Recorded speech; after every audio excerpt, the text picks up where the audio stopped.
A developing story right now. He saved his dad's life during a robbery and then wound up in handcuffs. The problem, spending time with his father, is actually a parole violation because his dad had a gun. Fox 2's Erica Erickson explains.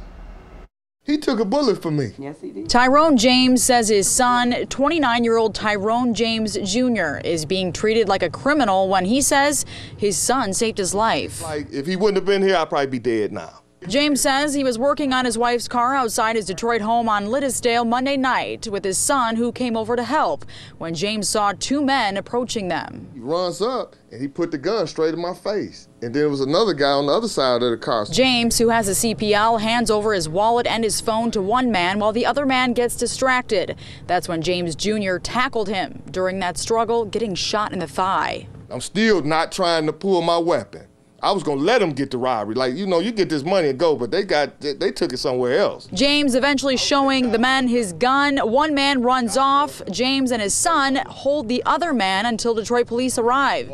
James Jr. sent to the hospital and released until Tuesday, when Michigan Department of Corrections officers pick him up. When he pulled up, they jumped on him. I'm like, whoa, what's happening? James Jr. is spending 7 years in prison for manslaughter and felony firearm, is on parole until January of 2016, and is not to be around firearms. He doesn't live here. He don't come here. We know what the gun problem is.